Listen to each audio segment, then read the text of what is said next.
Hello everyone, welcome to a new session, and in this session we'll be starting with the chapter that is breathing and exchange of gases.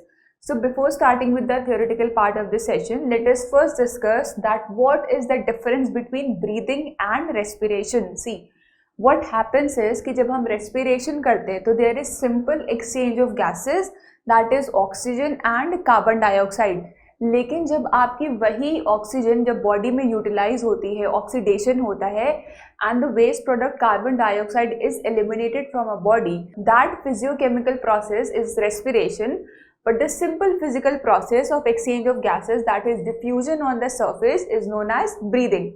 So in this chapter we will be studying breathing separately and respiration, that how the process of respiration takes place, what are the organs that are involved in this process, and how this physiochemical or physical process takes place in our body.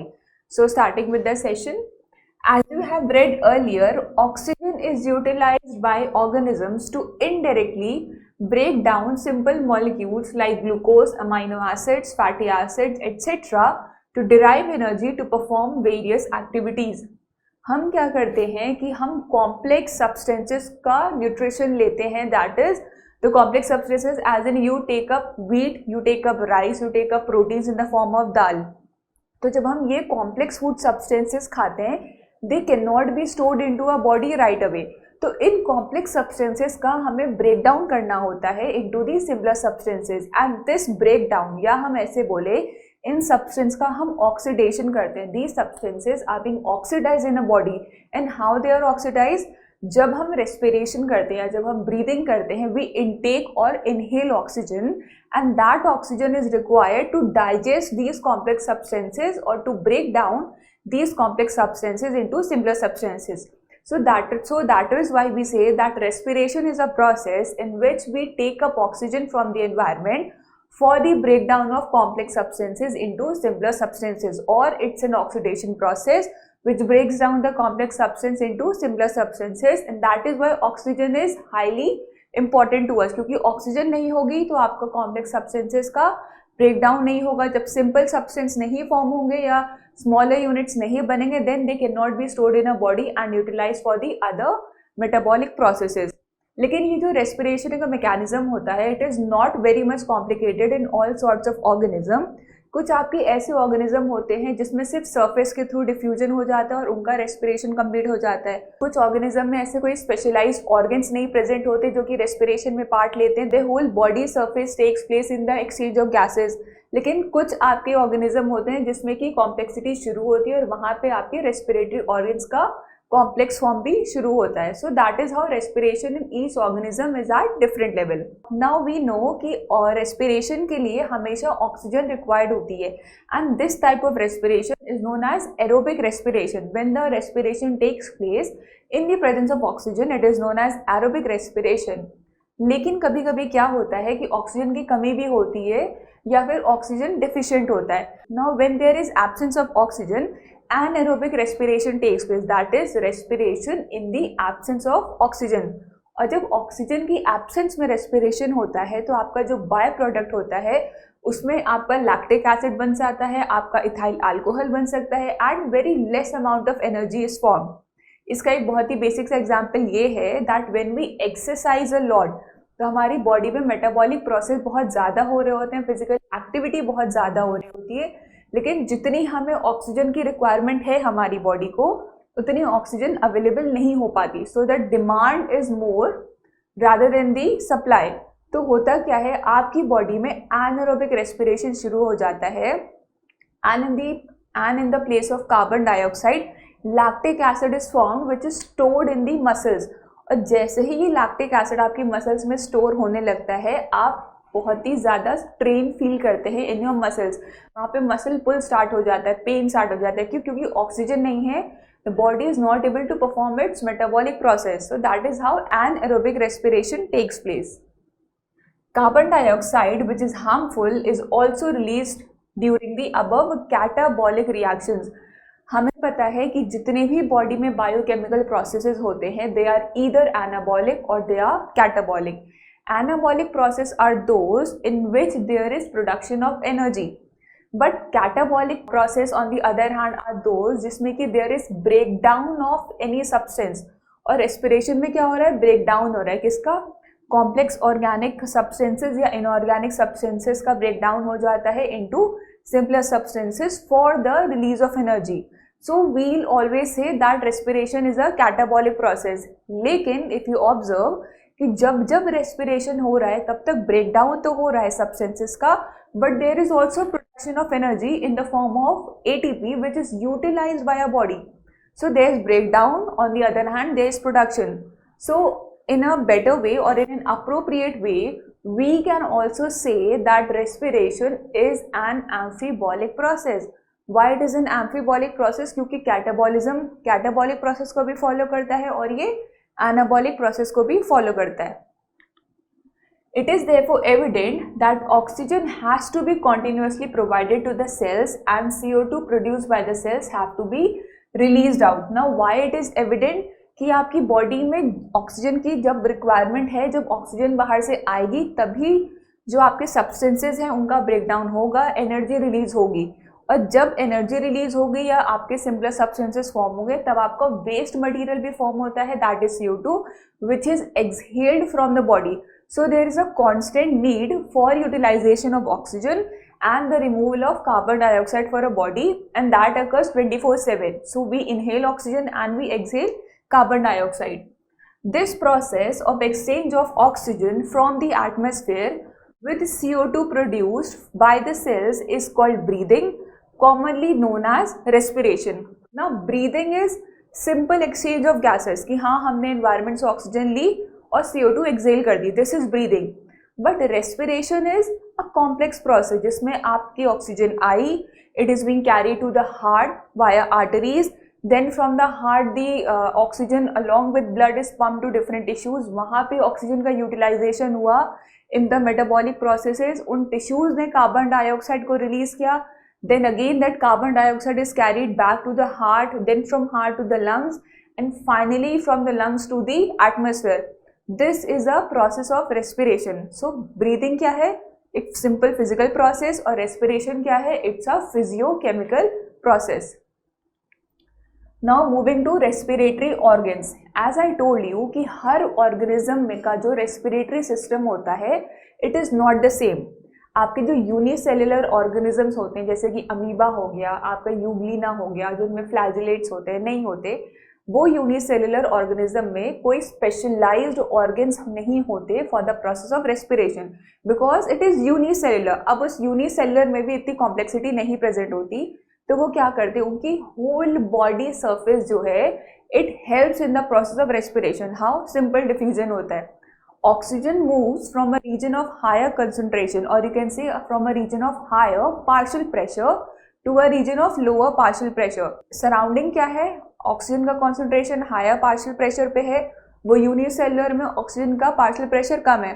So oxygen will diffuse according to the concentration gradient. That is how respiration takes place in unicellular organism.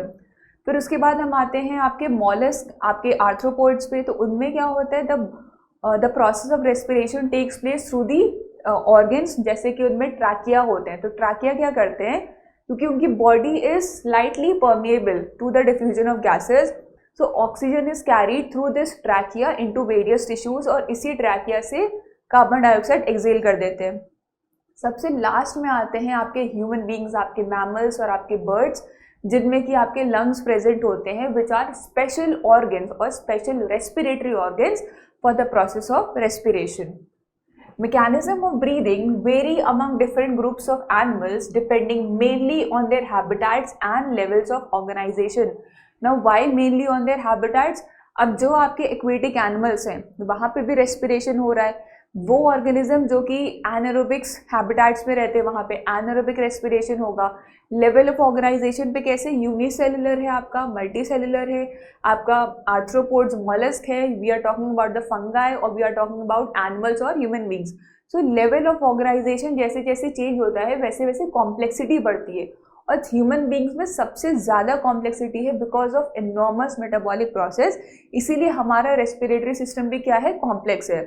Habitats भी कैसे very करता है, अब aquatic animals हैं तो वो respiration कैसे करते हैं, they utilize the oxygen present in the dissolved water which is very less as compared to the atmospheric oxygen. तो उनमें स्पेशलाइज्ड ऑर्गन्स प्रेजेंट होते हैं, जैसे कि हमें पता है कि फिशेज में गिल्स होते हैं. Those gills are the organs which helps the fish in respiration. Lower invertebrates like sponges, coelentrates and flatworms exchange oxygen and CO2 by simple diffusion over their entire body surface.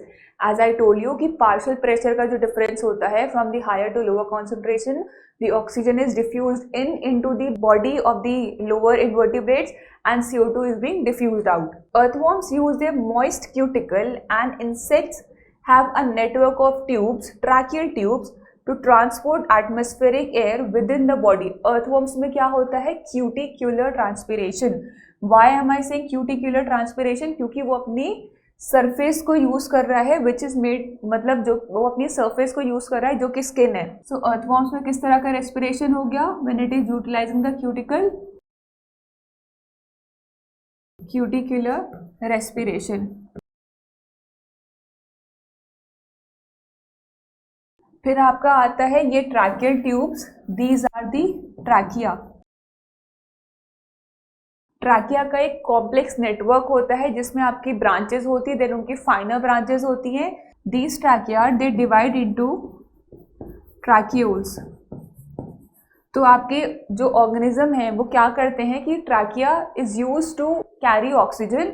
Then these tracheole जो कि फाइनर branches होती हैं वो हर एक tissue में जाती हैं, oxygen supply करती हैं, and then they carry the carbon dioxide and it is exhaled in the atmosphere. तो ये क्या हो गया? लेवल ऑफ ऑर्गेनाइजेशन दिखा रहे हैं, जिसमें कि हम बता रहे हैं कि हर एक डिफरेंट लेवल ऑफ ऑर्गेनाइजेशन में मैकेनिज्म ऑफ रेस्पिरेशन अलग है. Special vascularized structures called gills, branchial respiration are used by most of the aquatic arthropods and mollusks. Vascularise tissue gills, क्योंकि हम एक्वेटिक सिस्टम की बात कर रहे हैं, वहाँ पे जो ऑक्सीजन का यूटिलाइजेशन होगा that will be because of the oxygen present in the water. और वो ऑक्सीजन को एब्जॉर्ब करने के लिए स्पेशल ऑर्गन्स प्रेजेंट होते हैं जो कि होते हैं gills. Vascularised bags called lungs, जिनको हम पल्मोनरी रेस्पिरेशन बोलते हैं, are used by terrestrial forms for the exchange of gases. Now when we are talking about terrestrial forms, we are talking about the animals, we are talking about the birds and we are talking about the human beings. हमारे में lungs present होते हैं जिसके through हम respiration करते हैं. Human beings के lungs कैसे होते हैं? डबल मेम्ब्रेनस होते हैं, इलास्टिक होते हैं. There are 2 lungs which means there is a pair of lungs present in the human body. Birds में क्या होता है? बर्ड्स में भी लंग्स प्रेजेंट होते हैं but they are not elastic, वो नॉन इलास्टिक होते हैं. हमारे ह्यूमन बॉडी में इलास्टिक लंग्स प्रेजेंट होते हैं. तो हमारे में किस तरह का रेस्पिरेशन हो गया? Pulmonary respiration. तो अभी तक हमने पढ़ा लेवल ऑफ ऑर्गेनाइजेशन और कॉम्प्लेक्सिटी ऑफ ऑर्गेनिज्म. जैसे जैसे आपके ऑर्गेनिज्म में हैबिटेट के बेसिस पे डिफरेंसेस आ रहा है उसके हिसाब से रेस्पिरेशन का मेथड जो है चेंज हो जाता है. अर्थवॉर्म्स में मॉइस्ट क्यूटिकल था, जैसे कि मॉइस्ट स्किन किससे रेस्पिरेशन हो रहा था उसको हम बोल रहे थे क्यूटिकुलर रेस्पिरेशन. फिर नेक्स्ट हमने देखा कि आपके गिल्स प्रेजेंट है जो कि एक्वेटिक आर्थ्रोपोड्स और मोलस्क में यूज हो रहे हैं. तो इस टाइप को रेस्पिरेशन को हम क्या बोलेंगे? Branchial respiration.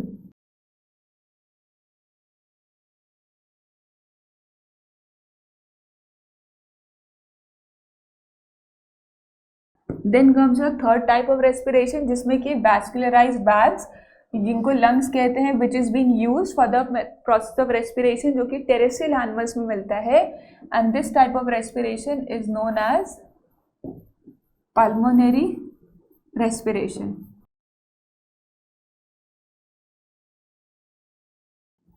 So these are differentiated on behalf of habitat and level of organization.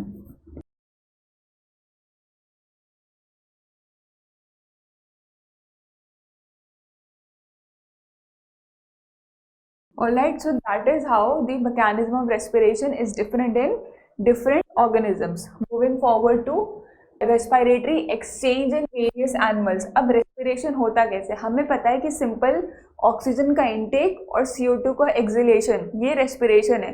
But this is not a one step process. It is divided into many steps. External respiration depends upon the principle of diffusion. As such, for efficient gaseous exchange, respiratory surface should have the following characteristics. External respiration की बात क्यों हो रही है? क्योंकि अभी simple diffusion of gases हो रहा है, दैट इज ऑक्सीजन का इनहेलेशन और CO2 का exhalation. We are not talking about internal respiration. So external respiration होने के लिए कुछ कैरेक्टरिस्टिक्स होने चाहिए. The first is it should have a large surface area. The organism should have a large surface area, क्योंकि जितना ज़्यादा सरफेस एरिया होगा उतना ज़्यादा डिफ्यूजन होगा.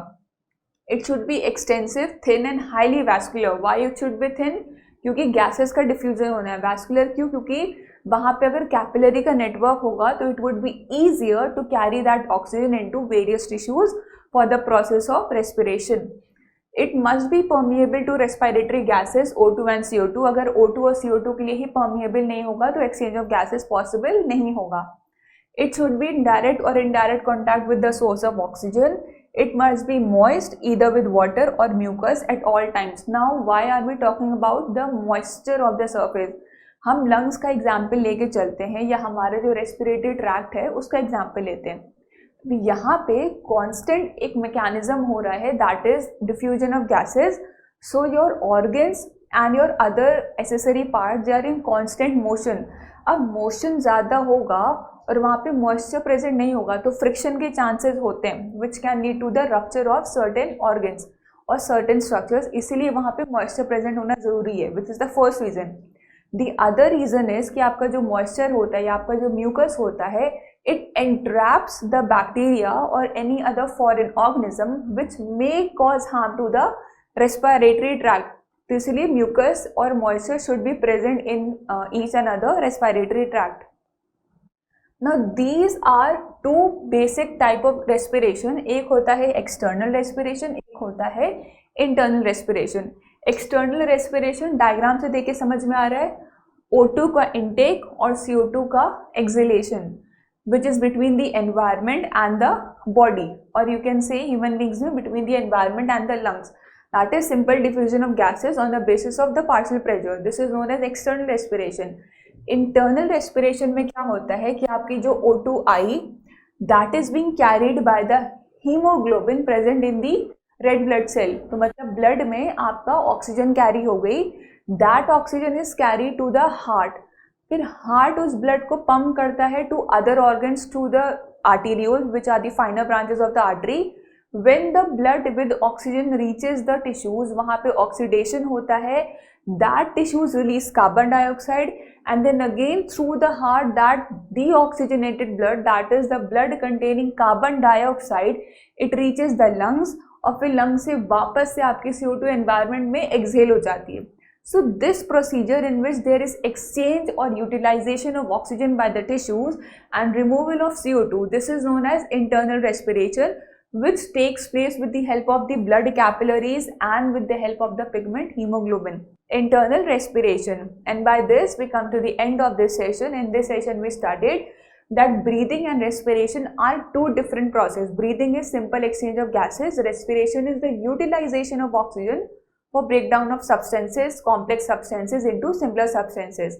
Now the respiration in the presence of oxygen is known as aerobic respiration, and in the absence of oxygen is known as anaerobic respiration. This method of respiration is divided into certain categories depending upon the habitat and level of organization. That is, the first one was the respiration which takes place to the general body surface, coming to the cuticular respiration, and then moving to the branchial respiration which is seen in the aquatic animals, and at last the pulmonary respiration which is seen in the terrestrial animals, जिसमें कि आपका special vascularized bags होते हैं which are known as lungs. Now this respiration is also again divided into two types, that is the external and internal respiration. The external respiration simply means the diffusion of gases between the environment and the body surface, but internal respiration is the utilization of oxygen by the tissues and the body for breakdown of complex substances into simpler substances for the release of energy and carbon dioxide. So that is all for this session. Thank you so much.